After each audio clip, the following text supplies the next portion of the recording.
Welcome to Conversations with HJM. I'm Lisa Harris-Jones. And I'm Tommy Thompson.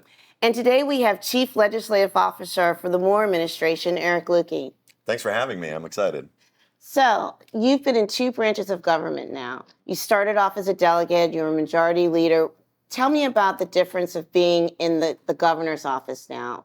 I loved being a legislator. I'm loving being in the executive branch. The biggest difference is just that this is a full-time job. As a legislator, being a legislator is tough. You're 90 days in session, but you're working essentially a part-time job year-round while working an entirely different job. It's tough on your family. It's tough on your, just your schedule. So it's nice to be able to focus full-time on this work. How long were you a delegate? 12 years. So you were 12 years in that position.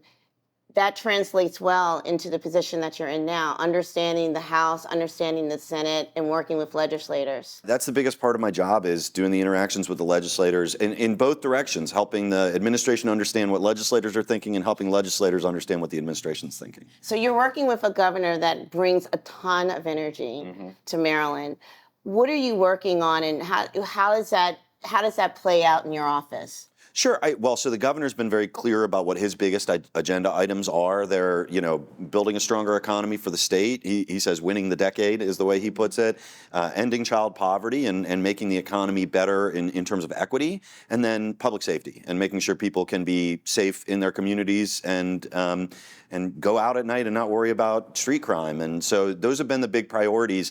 The great part about this administration is that energy from the governor trickles down. We've got an extraordinary cabinet. We've got an extraordinary staff. So a lot of brilliant people pushing hard to find solutions to these problems. I want to turn to child poverty. It's one of the big agenda items for the Moore administration, and really said he wants to end it, which is a pretty grand idea. Yes. And so when we look at child poverty, you guys took big steps last session. You passed the Fair Wage Act and the Family Prosperity Act to kind of start that ball rolling. Mm-hmm. How are you going to build upon that in this session and sessions beyond? It's a great question. Look, I think we had an extraordinary first session. The partnership with the legislature was fantastic. They were strongly supportive of getting the minimum wage up to $15 immediately, which is going to affect tens of thousands of families with kids in Maryland. They were strongly supportive of the work we did to expand the earned income tax credit, the child tax credit. But poverty is a tough problem. I mean, poverty's been something we've been trying to figure out in government how to solve for decades. I think the new energy that the governor's bringing is forcing people to take another look at how we do things. So I think we had a couple big wins this year. What you're going to see over the next few years as we continue the conversations about kind of those big, splashy, sexy things like the minimum wage is there's a lot of work to do just on the basic benefits that help people rise out of poverty, right? Like, why is it that when you get qualified for Medicaid, you're not automatically qualified for other public benefits that will help your family sort of get through a difficult time and rebuild? So that's kind of nitty-gritty, deep in the weeds policy work that we've been engaging in with our secretaries, and I think it's going to pay off. I also want to look at the Chesapeake Bay. We're here in Ocean City. Obviously, the Bay is really important to the state of Maryland. And when you look at the Bay's report cards, the University of Maryland Center for Environmental Science gave it a C again. And we've been stuck there year after year. They say there's some positives. There's new grasses, less nitrogen and phosphorus, more clarity in the Bay.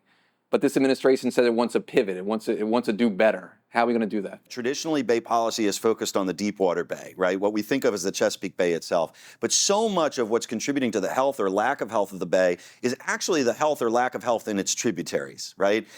From big rivers like the Potomac and the Choptank to the smallest streams feeding the Bay, what happens in those bodies of water affects the Bay itself. And we can't solve our problems in the Bay without solving problems there.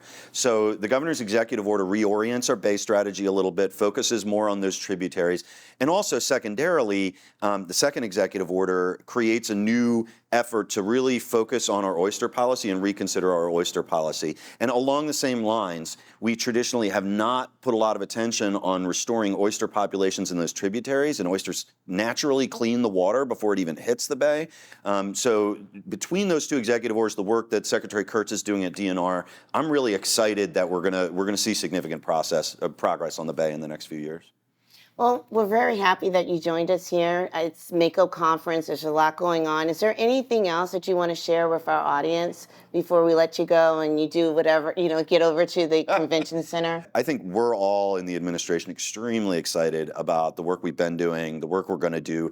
And, as the governor says, it's a partnership. It's a partnership between us and the legislature, between state government, local government, federal government, between the public sector and the private sector. And so, we can't solve these big problems without that work happening. And I appreciate you engaging in that work with us. So thank you so much for joining us. Well, thanks for having me. I appreciate it. And thank you for joining us with Conversations with HJM.